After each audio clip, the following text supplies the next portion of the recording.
Hola, coleguis. En esta sesión vamos a hablar de qué es blockchain.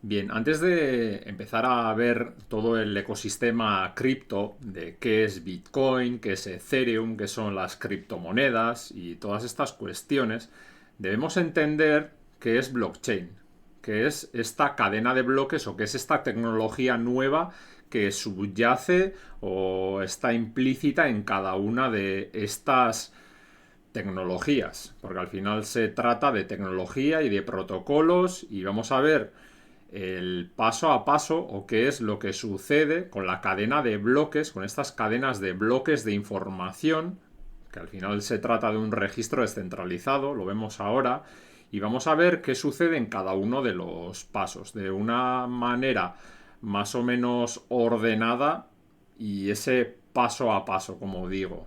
Entonces, tenéis la presentación colgada o el enlace de la presentación en la descripción. Va a ser una sesión tipo presentación, como la que vimos de la historia del dinero. Tenéis por aquí el índice, nos lo saltamos y vamos a empezar viendo qué es esto de blockchain y la idea de las redes descentralizadas. Hablamos de ello vagamente en la última diapositiva que dejé por ahí en la presentación del dinero, de qué son las CBDCs, qué es Bitcoin.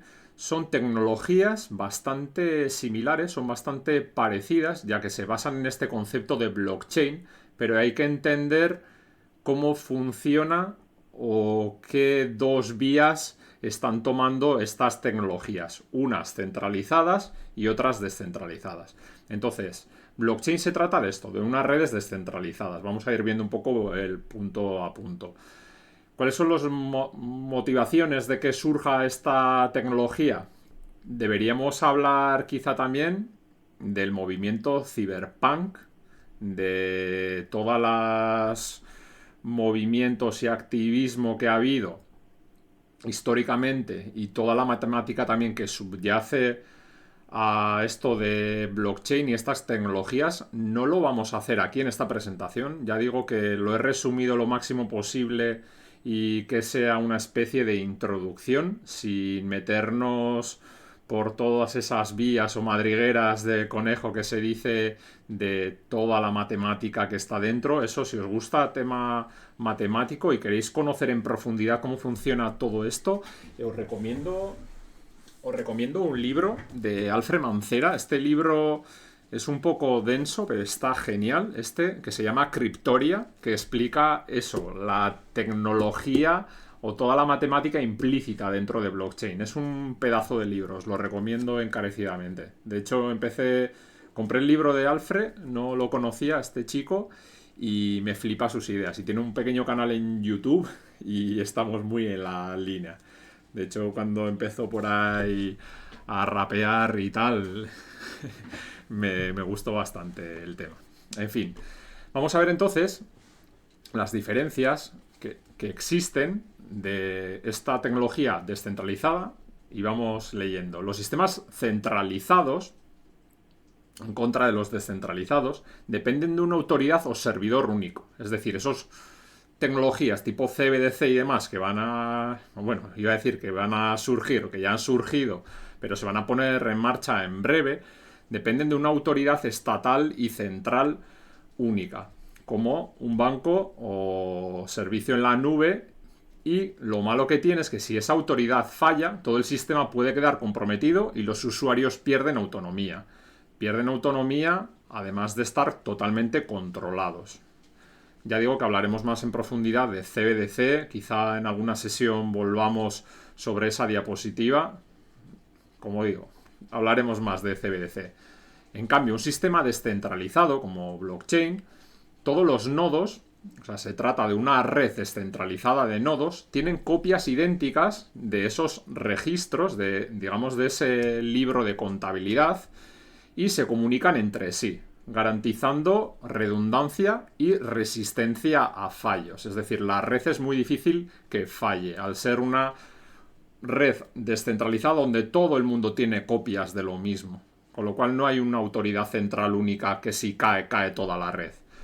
Ejemplos como Napster, BitTorrent y todas esas aplicaciones P2P, de esos sistemas distribuidos que vimos en las redes P2P, si habéis visto todas esas sesiones o ese apartado enfocado en redes P2P, como vimos, son más robustos y plantean algunos desafíos de control y seguridad, pero que vemos y vamos a ver cómo soluciona esto blockchain. De estas ideas surge blockchain, que aprovecha lo mejor de la descentralización y añade mecanismos criptográficos. Al final se basa en esos mecanismos de llave pública, llave privada, que vamos a volver a hablar, que ya vimos en esa sesión de cómo se firmaban en redes, digamos, de envío de mensajes y cifrado de mensajes con tu propia llave pública y tu llave privada. Es decir, todo se rige por criptografía o está securizado mediante criptografía para, al fin y al cabo, mantener la integridad de los datos. Punto clave, mantener integridad de los datos. Como dice por aquí, la libertad de la red. He querido traeros en esta presentación también esos pequeños gráficos o imágenes alegóricas visualmente potentes que se nos quede bien grabado que es este concepto que se habla en cada una de las diapositivas. Entonces, como veis, es una red descentralizada, sería como unos libros de registro que todos quedan atados entre ellos y no se pueden falsificar, todos llevan lo mismo y vamos a ver esas medidas de seguridad contra falsificación y demás. Y leo por aquí, donde no hay un centro, la caída no detiene el todo. La red sobrevive porque nadie la gobierna. Es decir, no hay una autoridad central, y vuelvo a repetir, que gobierne y mande sobre la red. Nadie manda sobre la red. Todo el mundo es igual en la red. Todos los nodos tienen la misma importancia dentro de la red. ¿Qué es blockchain y qué problema resuelve? Pues esto que estamos diciendo, es un registro distribuido de transacciones o de libros donde se anotan esas transacciones que se almacenan en bloques enlazados, es decir, se almacenan bloques de información los unos con los otros de manera secuencial y verificable. Por eso se le llama la cadena de bloques, porque digamos que son registros donde una hoja, si lo viéramos como un libro, una hoja quedaría encadenada con la siguiente hoja de manera que fuera todo enlazado. Y vamos a ver qué protección nos ofrece esto y de qué manera. A diferencia de un banco, no hay un ente central, como estábamos diciendo, que valide las operaciones. La validación la hace toda la red de nodos, es decir, todos los nodos, como decía, son iguales y valida que todos los bloques o transacciones son verificables y son así, son ciertos.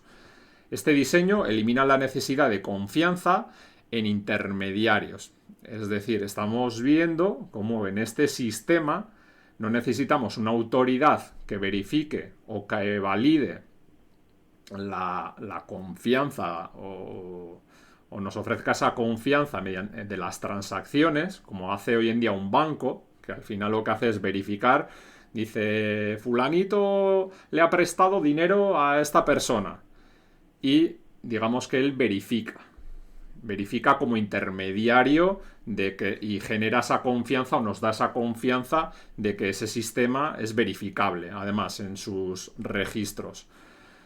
Aquí, como íbamos diciendo, elimina esta necesidad de la confianza entre intermediarios porque los propios participantes verifican cada movimiento. O sea, no hace falta ya un banco. Por eso es un sistema tan disruptivo, porque es que los bancos ya no pintan nada en la ecuación. Así, blockchain convierte la información en un libro contable, compartido e inmutable, que es transparente y seguro. Lo he querido representar de esa manera, es un libro que está ahí flotando, donde tiene todos los registros y es público y transparente, todo el mundo lo puede ver, todo el mundo puede ver absolutamente todos los movimientos. Por eso también hay que tener cuidado cuando se habla de anonimato dentro de blockchain, porque en Bitcoin, por ejemplo, es un sistema seudónimo. Se puede hacer una transacción de cierta cantidad de Bitcoins entre una persona y otra, pero esas personas, si ven ese registro, ya sabe quién le ha pagado. Con lo cual, lo interesante también es no mostrar, no decir cuál es tu dirección. Hablaremos de ello más en profundidad y en las futuras sesiones. Como dice por aquí, el registro es público, sin guardianes, cada transacción se escribe a la vista de todos, sin miedo al olvido ni al fraude. Es decir, no se puede producir un fraude ahí porque es público para todo el mundo. ¿Cómo se utiliza o qué sistema o qué mecanismo de seguridad se emplea para ello? Se utiliza este sistema matemático o mediante programación matemática utilizando cifrado y hashes. Integridad matemática.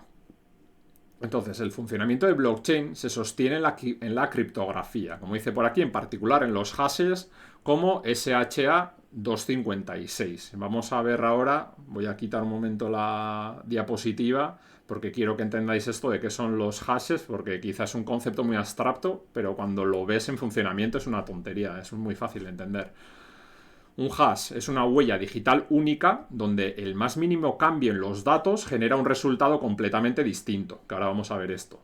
Esto permite detectar cualquier intento de alterar la información en un bloque, porque los hashes dejan de coincidir. De esta forma, la integridad, punto clave, de los registros no depende de la confianza, sino de garantías matemáticas.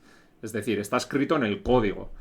No dependes de la confianza de un tercero. El código mismo verifica, el protocolo verifica que eso es así y no se puede romper. ¿De qué manera lo hace? Perdón, que me salto por ahí para adelante. Y para ello voy a abrir el navegador, como siempre, el Brave.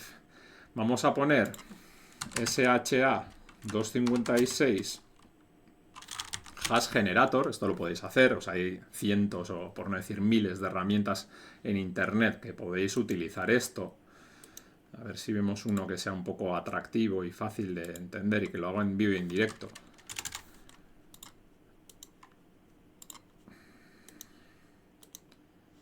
A ver si encuentro uno porque hay muchos.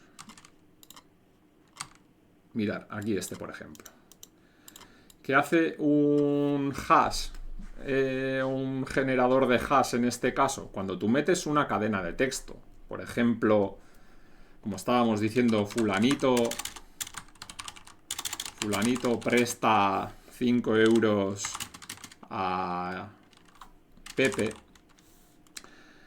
Como veis, si pusiéramos este registro y almacenásemos mediante una operación matemática o firmásemos mediante una operación matemática como esta transacción, aquí ya veis que se genera este hash. Es como un código que se genera a partir de una cadena de texto.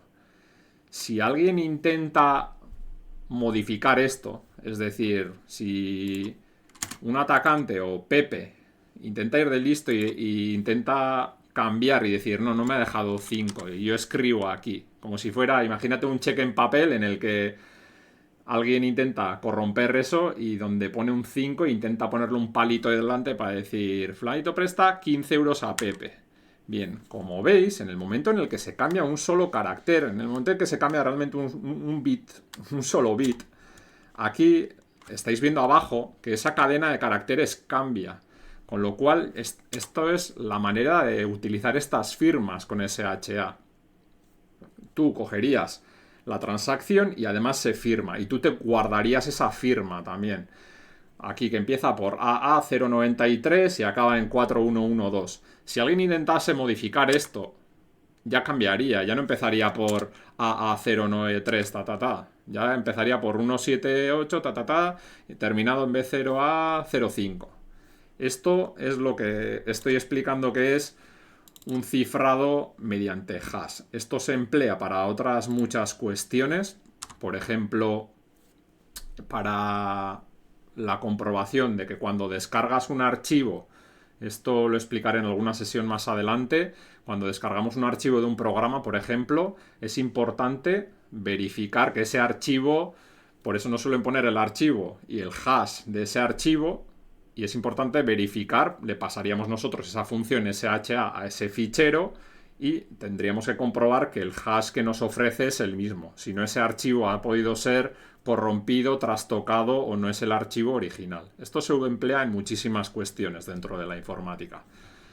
Como dice por aquí, esto del cifrado y el hash que se emplea en blockchain, se emplea la integridad matemática. No hay nada más dentro que matemáticas y puras matemáticas. Y las matemáticas no se pueden corromper. Como dice por ahí, integridad matemática, un solo bit fuera de lugar revela la mentira. La verdad se protege con números, no con nombres. Aquí he querido representarlo como ese bloque en el que en el momento en que tú le intentas a ese bloque, que imaginemos un bloque de piedra perfecto, le intentas hacer un pequeño cambio, el bloque se rompe. Ese bloque de información se rompe y ya no es válido. Seguimos. ¿Cuál es la estructura de estos bloques y la cadena de bloques? Pues es una estructura inmutable, es decir, no se puede cambiar con esa manera que hemos visto de protegerse. Cada bloque de la cadena contiene 3 elementos básicos. El hash, por eso he querido explicar ese concepto del hash. Un bloque contiene el hash del bloque anterior, es decir, ya estamos, por eso se llama cadena de bloques, estamos encadenando los bloques porque contiene el hash del bloque anterior y lo guarda dentro de sí mismo. La información de las transacciones, es decir, guarda como si fuera un registro donde se han escrito las transacciones. Pepe le ha pasado 20 euros a Pedro, María le ha pasado 20 euros a fulanito, y así se verían todas las transacciones ahí dentro de ese bloque. O sea, realmente cuando hablamos de bloques de información. Y también lleva la prueba de consenso, de la que hablaremos más adelante.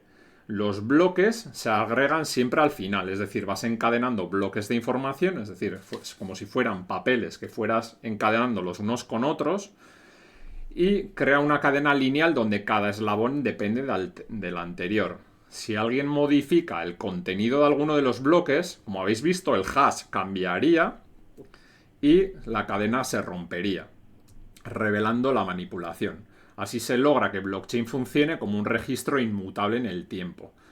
Como dice por ahí, la cadena es eterna. La cadena de Bitcoin, por ejemplo, o cualquier cadena de una blockchain o de cualquier cripto va a ser inmutable en el tiempo. Siempre va a ser comprobable qué sucedió históricamente en esa cadena. Como dice, cada eslabón es hijo del anterior. Romper uno rompe el destino de todos. Se ha representado, pues aquí alguien ha intentado romper este bloque primero y todos los bloques anteriores se han ido rompiendo. No se puede manipular, no se puede romper este registro. Por eso es algo tan seguro. Comentar también que esta misma tecnología de blockchain, y os empezará a sonar a algunos, los que tenéis negocio, lo veréis cada vez más. Aquí en el País Vasco lo tenemos desde hace ya 3 años, pero en España viene ahora el sistema Verifactu, que viene un sistema en el que nos van a obligar a adherirnos a ese sistema, la agencia tributaria y demás, y lo que funciona, o la manera en la que funciona, es que se encadenan las facturas. También es otra implementación u otro uso de esa tecnología de cadena de bloques, en las que las facturas van enlazadas unas con las otras. Una factura se le genera un hash y la siguiente factura lleva el hash de la factura anterior, con lo cual se van encadenando las facturas. De modo que si alguien intenta cambiar o modificar el contenido de alguna de las facturas anteriores, los hashes se rompen y se rompe la cadena, con lo cual no se puede manipular las facturas. Ese sería otro uso. Y lo comento porque esto lo vais a ver a partir del año que viene ya en el resto del estado. Seguimos. Para firmar o para cómo se crean o cómo se firman o cómo se verifica la propiedad del dinero o de esas criptos dentro de la cadena de bloques, se hace de esta manera, con claves y direcciones. Sería identidad y propiedad. En blockchain, la propiedad se gestiona mediante criptografía asimétrica. Eso que vimos de las claves GPG o PGP cuando firmabas un correo electrónico en aquella sesión. Por eso os recomiendo también que sigáis toda la formación, porque si habéis caído en esta sesión de repente, considero importantísimo, si queréis hacer las cosas bien en el mundo cripto y en el ecosistema cripto, que veáis toda la formación de privacidad y seguridad, porque al final estamos hablando mucho de privacidad, pero va muy ligado a la seguridad de tus datos digitales. Con lo cual, si quieres proteger bien y ser soberano y proteger bien tus divisas o tus activos digitales como Bitcoin y como otros, necesitas proteger tu ecosistema digital para que no te roben, básicamente. Con lo cual, y volviendo al tema de la criptografía asimétrica, cada usuario, digo esto porque ya lo doy por hecho, que los que seguís la formación ya sabéis de qué estamos hablando, cada usuario controla una clave privada que debe mantenerse en secreto, importantísimo. Tu clave privada, como ya dijimos, no la compartes con nadie jamás y debes de guardarlo bien, de buena manera. La clave privada, o de esta clave privada, se deriva a una clave pública y de ella una dirección, que sirve como identificador público para recibir fondos. Esto sería como tu dirección o tu cuenta bancaria donde alguien te va a hacer una transacción, que esto es tú lo que compartes con alguien.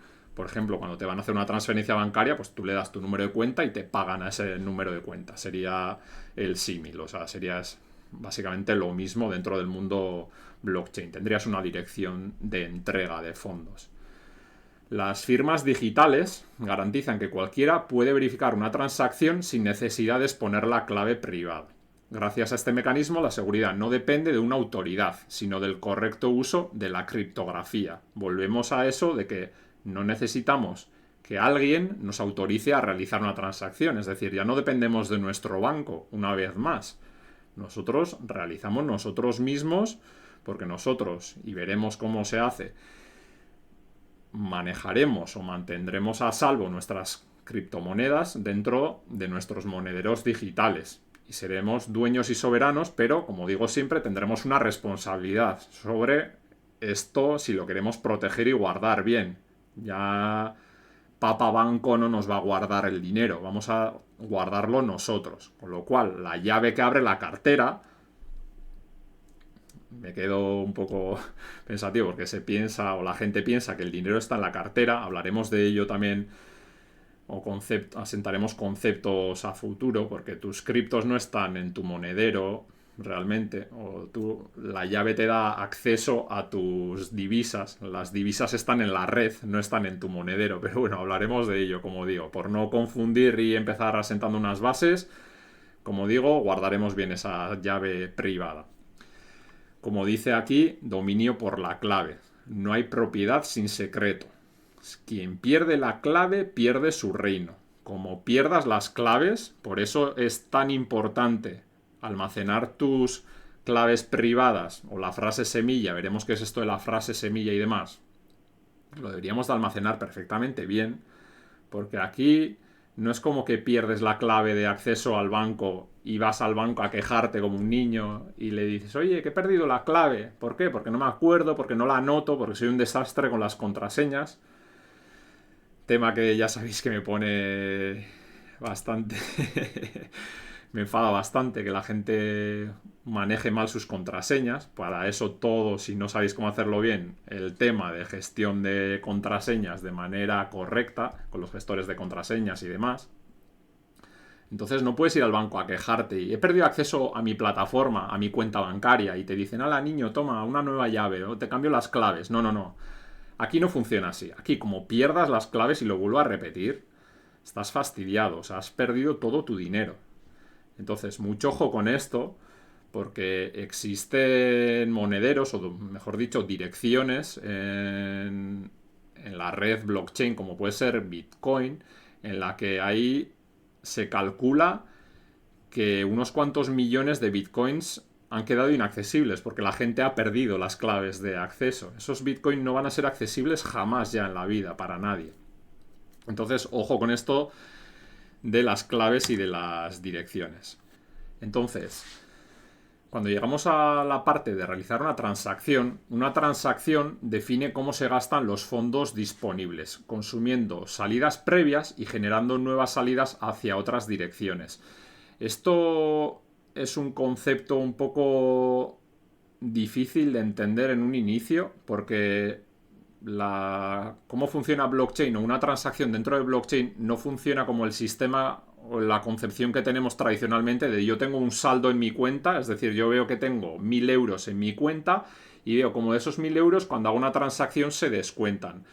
Más bien lo que se registran son las transacciones previas, esas salidas o más bien entradas hacia mi cuenta, es decir, si a mí me han pagado 5 euros y me han pagado 8 euros, en la cadena de bloques se sabe que yo tengo 13 euros, porque me han pagado 5 euros y 8 euros, de los cuales yo puedo generar nuevas salidas, nuevas transacciones, por un importe como máximo de esos 13 euros. Entonces yo, si quiero generar una transacción, por ejemplo, de 7 euros a otra persona, podría utilizar esa salida previa o esa entrada previa hacia mi wallet, hacia mi dirección, de esos 5 euros o esas 5 unidades monetarias, y de las otras 8 podría utilizar 2. ¿Qué pasa? Que yo no puedo quitar 5 y 2 de esos 8 que me habían pasado, sino que yo para mandar 7 lo que voy a hacer es generar 3 transacciones en las que yo puedo mandar 5 euros a esta persona. De esa transacción previa de los 8 yo le mandaré 2 a esa persona y los restantes de esos 8, o sea 6, yo generaré una transacción que esos 6 restantes volverían hacia mi dirección. Ya digo que casi se entiende mejor con un dibujo, pero espero que se haya entendido un poco esto, porque al principio cuando lees esto de UTXO y salidas y entradas es un poco lioso. Entonces el emisor, cuando voy a generar esa transacción, utiliza su clave privada para firmar, es decir, firma la operación de esa transacción, demostrando que tiene el derecho a mover esos fondos. El mensaje incluye la información esencial, entradas, salidas, montos, la comisión que incentivará a mineros y validadores, que ahora hablaremos de ellos, a incluirla en un bloque. Entonces, vuelvo a repetir que en ese mensaje que se transmite a la red se ponen las entradas, las salidas, los montos que se van a transferir y la comisión que se va a llevar los validadores de la transacción que veremos ahora. Una vez firmada, la transacción se transmite a la red para que sea validada por los demás nodos. Entonces, como dice aquí, firmar es dominar. La firma no pide permiso. Donde hay clave, hay voluntad hecha código. Es decir, se firma con una transacción digital, o sea, con una firma digital.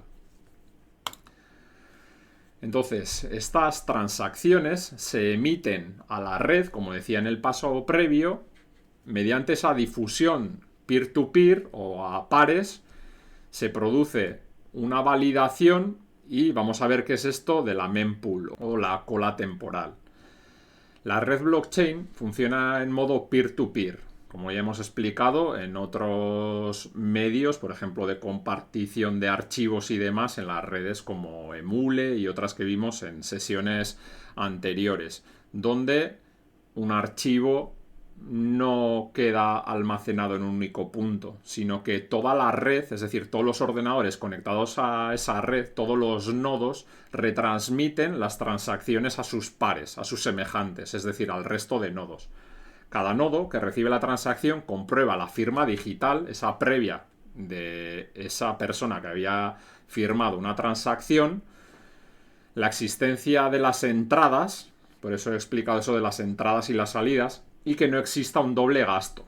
Esto es algo que resuelve blockchain porque alguien podría intentar realizar un pago doble, es decir, teniendo un saldo, por ejemplo, de 10 euros, podría intentar hacer 2 pagos de 10 euros, con lo cual la red valida esto, valida que no puedas realizar este doble gasto.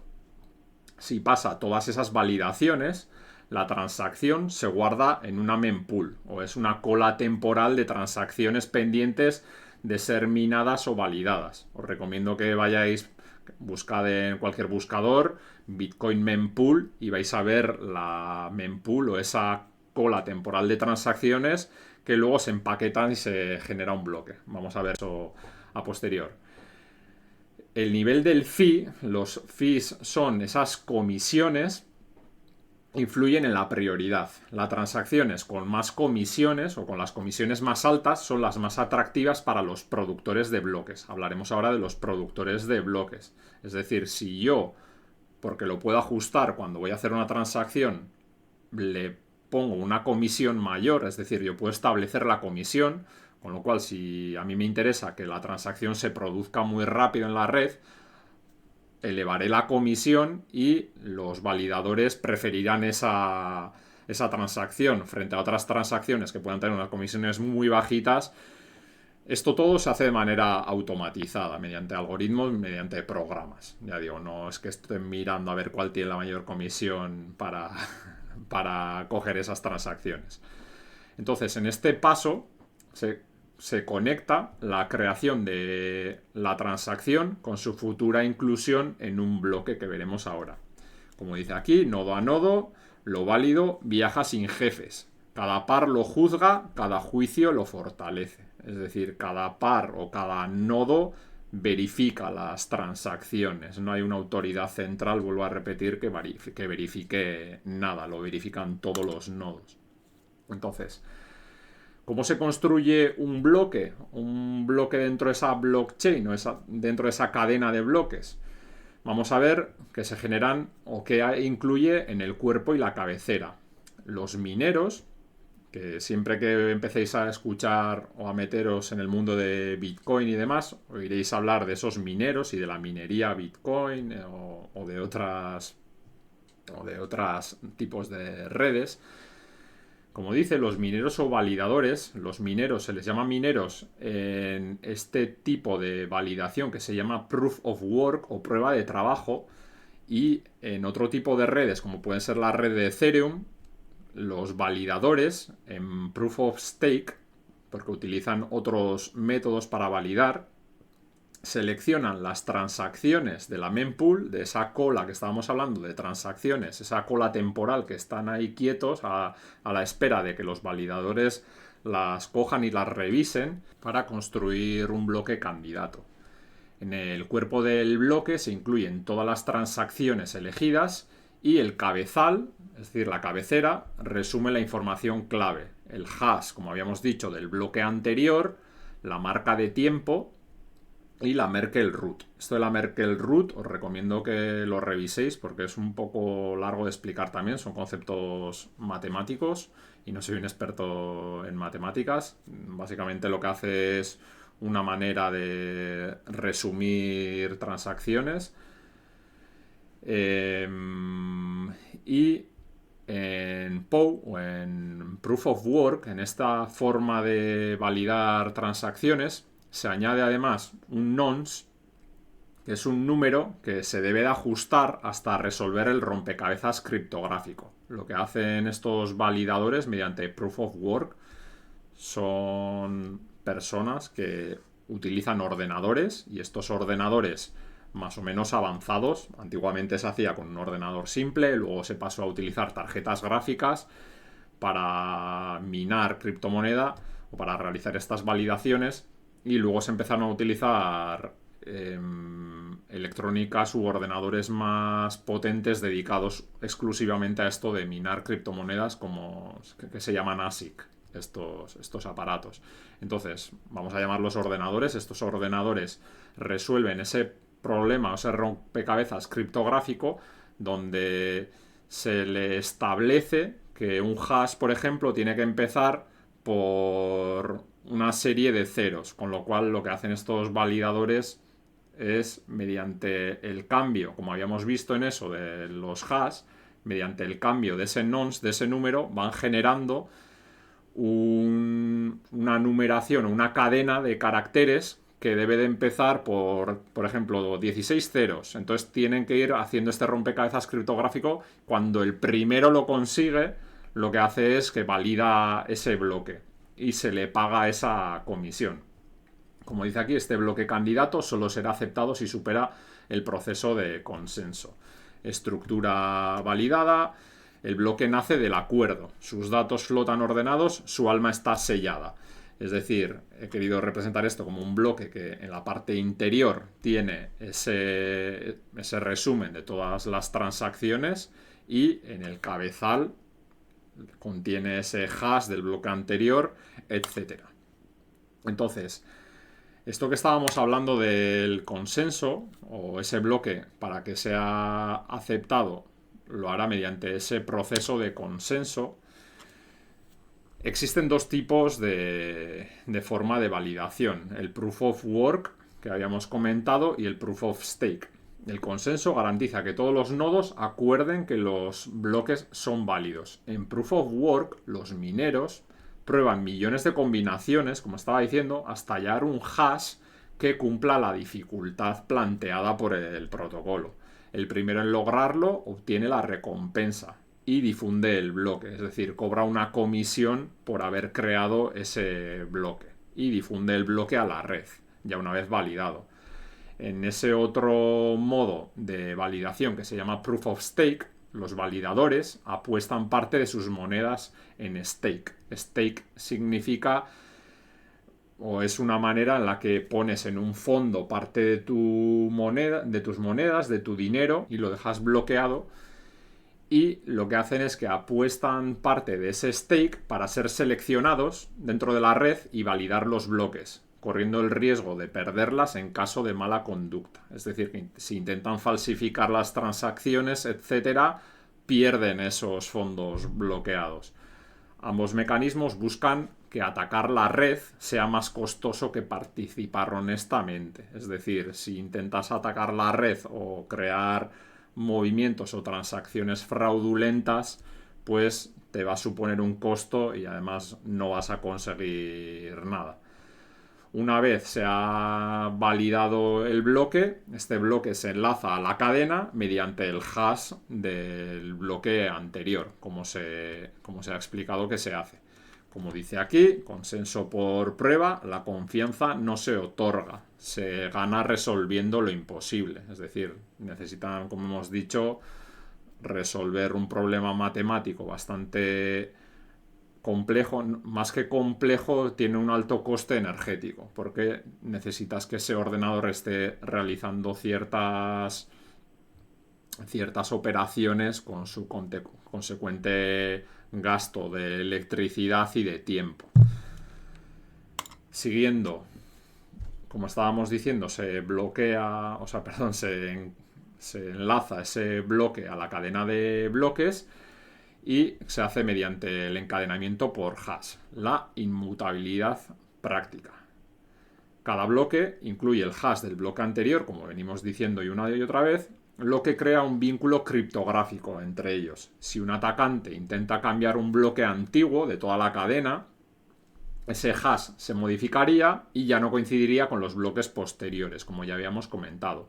En Proof of Work, reescribir la historia, es decir, coger a partir de un bloque de una transacción e intentar cargarse el resto de bloques, es decir, falsificar todo, a eso me refiero con reescribir la historia, requeriría rehacer todo el trabajo computacional acumulado. Eso que hemos dicho que tiene un coste energético y de tener máquinas en marcha, lo que resultaría económicamente inviable en redes grandes. En Bitcoin, por ejemplo, eso ya hoy en día sería prácticamente imposible, porque necesitarías generar todas las nuevas transacciones y a su vez tendrías que competir con las nuevas transacciones que ya se están incluyendo en la red, con lo cual, como digo, es casi inviable o casi imposible. En Proof of Stake, la finalidad de los checkpoints, se crean unos checkpoints o unos puntos de tiempo, unas marcas temporales, esos checkpoints, que bloquean versiones alternativas una vez que alcanza cierta profundidad. Este encadenamiento asegura que la historia de las transacciones permanezca inmutable. Es decir, concepto clave, que la red blockchain es inmutable, no se puede cambiar. El vínculo hash, eso, cambia un bloque y lo sabremos. La cadena no perdona mentiras. Por eso se ha representado aquí como una imagen en la que tú, si intentas romper o cambiar una de los bloques de la cadena, te vas a cargar el resto de la cadena, con lo cual no se puede realizar este ataque. La propagación del bloque y el consenso en cadena cuando un bloque se encuentra, se difunde inmediatamente a toda la red P2P. No es que un nodo cuando lo valida se lo queda a él, no. Dice, ya se ha validado este nodo, se difunde a toda la red de nodos. Cada nodo verifica que ese bloque está bien, de manera independiente, comprobando que todas sus transacciones internas son válidas y que cumple las reglas del protocolo blockchain. Porque, como sabéis, un protocolo es una serie de reglas, una serie de normas, en este caso escritas en un programa matemático, en un programa informático, que no se pueden modificar, y todo el mundo funciona según esas reglas escritas en el código. En Bitcoin, en caso de una bifurcación temporal, porque esto es algo que podría llegar a suceder, y es una pregunta que alguno podría hacerse cuando, digamos, sería muy raro, pero puede llegar a suceder que dos nodos de repente validen las transacciones o creen un bloque en el mismo momento, en el mismo segundo. Bien, ¿qué sucede en este caso? Y por descartar uno de ellos, en Bitcoin lo que se hace es que se adopta la cadena con más trabajo acumulado. Es decir, todos esos bloques o esa cadena donde más trabajo se haya acumulado es el que se va a mantener como cadena principal. En redes de Proof of Stake, mecanismos de finalidad aseguran que, después de cierto número de bloques, la historia sea irreversible. Este paso permite que toda la red converja en un único historial confiable. Es decir, si hay ligeras variaciones en la red, por esto que acabo de comentar, en el ejemplo de que justo se han minado bloques en el mismo momento y tal, pues bueno, se descarta una por código, por protocolo, y hay una cadena que va a ser la buena, vamos a decir, y eso se difundiría por toda la red. Por eso lo he representado aquí como con dos cadenas, que sucede cuando alguna de ellas hay que desecharla y se puede y se debería desechar. Muchos caminos, un solo destino. El bloque verdadero sobrevive al ruido.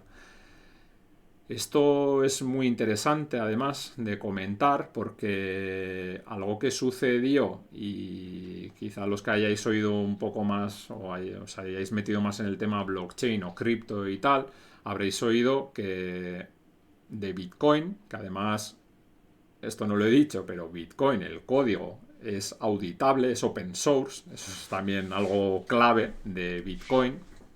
Hablaremos de Bitcoin, cuyo código, como digo, es open source. Sucedió que por ciertas limitaciones se quisieron realizar cambios en el código, en ese protocolo, en esa cadena de bloques, y entonces había gente que estaba en desacuerdo que se hiciera ese cambio, con lo cual en un momento en la historia sucedió que se le realizó un fork, es decir, se hizo una bifurcación del código por ciertas limitaciones que tenía en el tamaño del bloque, etc. Entonces de ahí surgió otra cadena de bloques que se llama Bitcoin. Uno es Bitcoin y el otro es Bitcoin Cash. O sea, se bifurcan. Uno, las siglas son BTC y las otras son BCH. Es decir, y hubo gente que se quedó en una red y hubo gente que decía, pues me gusta más este modo de funcionar, y siguió en Bitcoin. El otro se quedó, digamos, en la manera original. Lo mismo sucedió cuando se realizó un ataque contra la cadena de Ethereum, que quizá lo habréis oído también, donde hubo un atacante que robó millones de dólares en Ethereum. Entonces la gente quería recuperar sus monedas, que, como estamos explicando, la red es inmutable, no se debería tocar, con lo cual si te han robado, pues fastidiate, te han robado. Y como mucha gente, se hizo una votación, lo que sucede es que se hizo una votación y mucha gente votó porque se restableciera la cadena de bloques antes del robo. Entonces de ahí surgió otro fork, o surgió otra cadena en la que siguió la cadena original, vamos a decir, o la original, o la que no se iba a tocar, la que seguía siendo inmutable con el robo incluido, y surgió otra cadena que se llamaba, o que es Ethereum Classic. Por eso hay dos Ethereum, o la gente cuando empieza a leer de Ethereum dirá, ostras, ¿y por qué existe Ethereum? ¿Por qué existe Ethereum Classic? Pues fue por esto, porque Las cadenas son inmutables, por consenso se puede llegar a generar otro protocolo, otro programa informático, esto estamos hablando de programas informáticos, entonces se genera un programa nuevo en el que la cadena se puede bifurcar por otra rama. Entonces tú te adherirás a la rama que a ti te apetezca, por comentarlo. En el tema de confirmaciones o cómo se realizan las confirmaciones, y esto lo que nos ofrece es una seguridad creciente. Una transacción se considera confirmada cuando aparece en un bloque aceptado por la red. Cada bloque adicional que se agrega encima refuerza su seguridad, porque un atacante tendría que rehacer el trabajo o tendría que rehacer más trabajo para revertir la cadena, lo que estábamos diciendo. El riesgo de reorganización disminuye con cada confirmación, aumentando la confianza de los usuarios en que los fondos son definitivos. Es decir, hay momentos en los que se producen cadenas temporales, que ya hemos visto de qué manera lo resuelve Bitcoin, en el que se queda con la cadena que más trabajo se haya producido sobre ella, con lo cual, como dice aquí, en Bitcoin se recomienda esperar entre 3 y 6 confirmaciones para transacciones de alto valor. Es decir, vas a esperar a que se produzcan ciertas confirmaciones para verificar que la transacción se ha completado de manera efectiva. En sistemas con finalidad, como dice aquí, las confirmaciones alcanzan un punto en el que revertirlas es prácticamente imposible. Por poner esta metáfora visual y que dice confianza con el tiempo, cada confirmación es una capa más de certeza, el tiempo fortalece lo irreversible. Imaginad que un atacante o alguien quisiera tocar el bloque que estoy aquí marcando con el cursor, quisiera cambiarlo, tendría que quitar pues todos los bloques de encima para tocar ese bloque y luego encima apilar otra vez nuevos bloques. ¿Qué sucedería? Que cuando quita esos bloques, por hacer el símil con el mundo físico y real, cuando fuese a tocar ese bloque habría gente o esos nodos que estarían validando transacciones y generando nuevos bloques le estarían poniendo bloques encima, con lo cual pensad que no podría estar, o sea, tendría que estar tocando el bloque de abajo, más quitando los bloques que le vayan poniendo, más él tocando bloques y metiendo, o sea, es imposible, es lo bueno que tiene esto de la blockchain, que por eso la inmutabilidad y el que nadie va a poder atacar esta red. Hablaremos de los tipos de ataque que se podrían generar, pero que hoy en día son básicamente imposibles de realizar. Ajustes e incentivos. El protocolo ajusta la dificultad periódicamente, o sea, eso está escrito en el código, para mantener un ritmo constante de bloques. En Bitcoin, cada 4 años ocurre lo que se llama un halving, en el que se reduce la recompensa que se les da a esos mineros, a esos validadores, cuando validan y crean un nuevo bloque, como dice la recompensa de los mineros, y controla la emisión monetaria hasta un máximo de 21 millones. Aquí habría que hablar de dos conceptos clave, que Bitcoin tiene una dificultad y o se produce un bloque cada 10 minutos, entonces cada 4 años sucede este halving para que se creen nuevos bloques según lo que establezca el protocolo y en el tiempo que establezca el protocolo. No son 4 años exactos, esto sucede por el algoritmo, por el programa, pero más o menos está bastante calculado que esto sucede cada 4 años.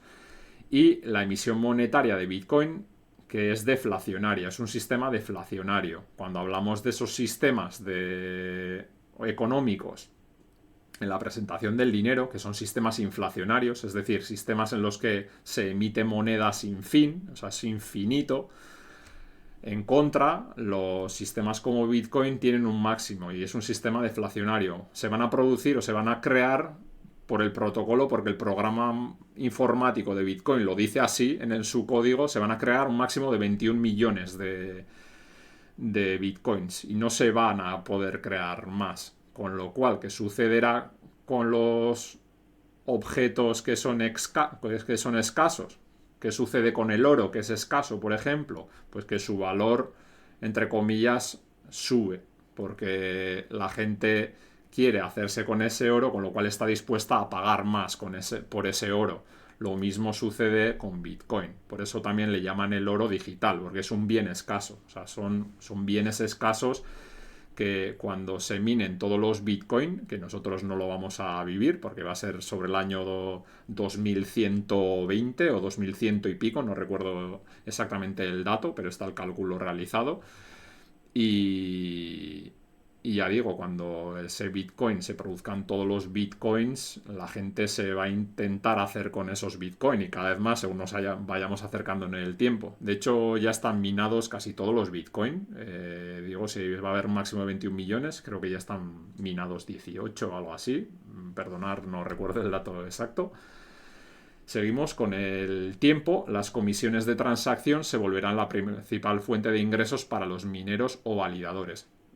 Porque esta es una pregunta que se hace mucha gente que dice, vale, si los mineros o validadores son los que se cercionan de que se produzcan nuevos bloques, cuando ya se minen todos los bitcoins, que aliciente o que van a tener los mineros por recompensa o porque los mineros van a seguir trabajando si no se les va a ofrecer esa recompensa. Pues básicamente su principal fuente de ingresos va a ser la validación de las transacciones. Entonces tú pagarás comisiones más o menos elevadas, como sucede ahora también, y estos mineros vivirán de eso, de validar transacciones, no de la comisión o de lo que se llevan por generar un nuevo bloque.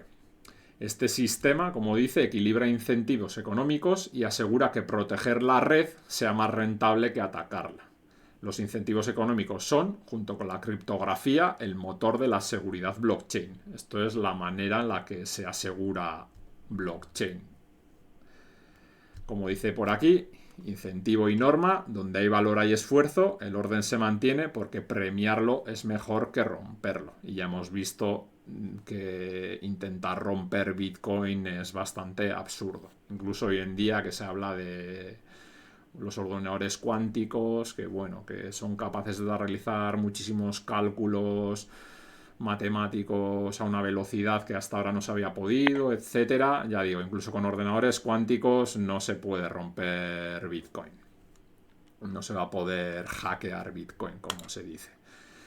Entonces llegamos a un punto en el que nos damos cuenta o nos encontramos con que Bitcoin y otros tipos de blockchain tienen ciertas limitaciones y las soluciones que se pueden o que se proponen. Las blockchain actuales se enfrentan problemas de escalabilidad y de latencia, ya que no pueden procesar transacciones al ritmo de sistemas centralizados. Lo que sucede con Bitcoin es que realizar una transacción es un poco lento, porque se pueden producir, no recuerdo el número exacto, pero transacciones por segundo, lo que son muy poquitas transacciones por segundo, comparándolo con redes tradicionales o de banca tradicional, etcétera.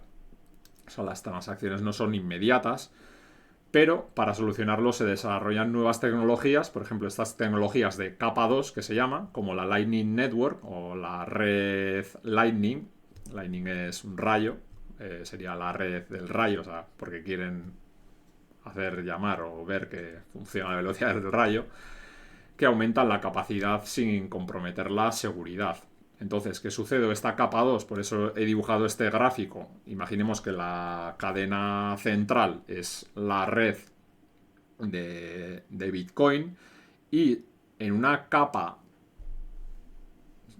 adicional o en otra capa por encima de esta, que se conecta, por eso está aquí esta red conectada o esta otra cadena que surge por ahí, está conectada con la cadena principal, se generan unas transacciones, pero de manera muy muy rápida, de manera instantánea, y luego lo que se hacen es que se validan todo ese grupo de transacciones dentro de una transacción o de bloque de los bloques principales de la red de Bitcoin o de la red principal de esa blockchain. Sin más. Existen riesgos de seguridad, que esto es lo que os comentaba antes, como ataques del 51%. Cuando se habla de que hackear Bitcoin es prácticamente imposible, el ataque que se podría realizar, que se llama el 51%, porque si alguien controlase el 51% de los nodos, es decir, la mitad más uno de todos los nodos que componen esa red de Bitcoin, en este caso, o de esa blockchain, podría hacerse con la red y falsificar las transacciones. ¿Por qué? Porque pondría de acuerdo a todos esos nodos y, como hemos visto, los nodos envían los bloques validados al resto de nodos. Entonces, al haber mayor número de nodos que han validado una transacción, aunque sea falsa, echaría por tierra lo que dijeran ese 49% del resto de nodos de la red. Creo que se entiende el concepto. Además, el auge de criptomonedas y NFT, esta sería una de las limitaciones o de los problemas. El auge de estos criptomonedas y NFTs, que hablaremos en una sesión de NFTs, ha traído esquemas fraudulentos, por lo que la educación, punto clave, y la regulación son esenciales. Hablaremos o traeremos una sesión específica de tema de fraudes en esto del mundo cripto y demás, porque considero que es un punto clave también. El tema de la educación será un poco educativo. Os daré 4 o 5, voy a decir, opiniones, porque suele suceder que de vez en cuando, ya lo he dicho en alguna otra ocasión, que vienen clientes a los que les han estafado porque han pensado, y lo típico que dice la frase de la avaricia rompe el saco, se han dejado llevar por la avaricia, básicamente, y pensando que van a ganar dinero de la nada, porque alguien les llama o les contacta y les dice vas a ganar un montón de dinero con esto de Bitcoin, y como la gente también escucha, ve por ahí en internet que con esto de Bitcoin se puede ganar dinero y demás, pues bien, como digo, es muy importante y clave educarse y entender cómo funciona Bitcoin y de qué se trata. De que no se trata de algo con lo que especular, sino que se trata de una nueva tecnología que nos ofrece un montón de posibilidades, de las que además hablaremos ahora. El desarrollo continuo busca reforzar la eficiencia y garantizar la confianza a largo plazo. Como dice por aquí, limitación e ingenio, lo que frena también enseña. De cada obstáculo nace una nueva capa. Es decir, nos encontramos con limitaciones y lo que hace la gente que son genios de estos temas y programadores que saben un montón, pues resuelven estos problemas. Por eso generan este tipo de nuevas tecnologías como la capa 2 de la Lightning Network, que lo que nos ofrece es una mayor velocidad a la hora de realizar transacciones dentro de esa cadena de bloques que es más lenta de Bitcoin, por ejemplo. Aplicaciones más allá de las criptomonedas, y estas son nuevas soluciones, y por eso hablo de que blockchain es una tecnología disruptiva y que va a traer cambios muy profundos en el sistema. Como dice, blockchain no se limita a transferir valor en forma de criptomonedas, o sea, no es solo para esto, para hacer uso de ello para transacciones monetarias o de pagos, sino que en sistemas como en salud se pueden almacenar los historiales médicos únicos y accesibles de forma segura. En política, por ejemplo, se podría generar una blockchain donde se pueda asegurar que las elecciones son transparentes y sin fraude. ¿Por qué? Porque tú vas a tener tu firma digital mediante esos protocolos o firmas de clave pública, clave privada. Tú firmarás con tu clave privada, que nadie puede corromper ni nadie puede falsificar tu firma, y además firmarás que tu voto es este. Y entonces serían soluciones a esas elecciones fraudulentas, que bueno, ya hoy en día no sé qué pensar de las elecciones. Ya lo digo, yo no voto porque el sistema es corrupto, y el sistema, ya sabemos lo que sucede, que meten papeletas y esas cosas que se oyen en los medios. Pues bien, en política le daría un gran palo el emplear estas tecnologías, que no las emplean. O sea, os dais cuenta de que existe ya la tecnología desde hace muchos años, porque no he hablado de años, pero Bitcoin, por ejemplo, y todas estas tecnologías, por ejemplo, Bitcoin se lanzó en 2009. Estamos en 2025. Han tenido tiempo de sobra para implementar estas tecnologías en sistemas políticos de elecciones, por ejemplo, de voto, y no lo han hecho. ¿Por qué será? Pero sí que lo van a implementar ahora, como he comentado, en sistemas de facturación y obligar a ello para fiscalizarnos bien sin que nadie defraude. Bien, os vais haciendo la idea de los mundos y la bifurcación de los mundos que se vienen, como vimos en esa sesión del dinero. En comercio, por ejemplo, permite rastrear las cadenas de suministro y certificar la autenticidad de los productos. Por ejemplo, sería otro uso que se le podría dar, en el que no se podría falsificar la cadena de suministro de dónde ha venido un producto. Este tipo de tecnología se está, por ejemplo, empleando en fabricación, donde se encadena cada uno de los bloques de información a la hora de producir un producto. En contratos legales, por ejemplo, y los smart contracts, se automatizan acuerdos y se ejecutan condiciones sin intermediarios. Esto sería una blockchain como podría ser la de Ethereum, de la que hablaremos. Ethereum lo que se hace es que dentro de esos bloques ya no es que se almacenen transacciones, sino que se almacenan contratos. Contratos en el que son contratos programados, en los que no se pueden realizar modificaciones a futuro. Con lo cual, en estos contratos programados ya no haría falta un intermediario, como dice aquí, para, por ejemplo, comprar una casa o cambiar un título de un inmueble. Se establecería un contrato dentro de una blockchain que es inmutable, en el que Pepe le vende a Juan un inmueble y queda programado ahí. Y le ha pagado mediante una criptomoneda, como puede ser Bitcoin, que nadie controla, y además se podría llegar al caso, o se podría dar el caso en el que ni siquiera tengan que pagar nada por esas transacciones, que ya sabéis que hoy en día pagáis un montón de impuestos, porque ni siquiera va a haber el Estado puede acceder ahí y quitarte el dinero de tus fondos, como si puede hacer hoy en día de tu cuenta bancaria. Creo que se entiende los conceptos a los que vamos y el momento en el que estamos históricamente, en el que el Estado va a perder su fuerza. Por eso quieren implantar estos sistemas de CBDC, de verificación de facturas para que nos adheramos a ellos, todo por ley y porque lo dicen ellos. Y estas cuestiones. Además, conceptos como la Web3 apuntan a una web descentralizada donde los usuarios controlen su identidad y sus activos digitales.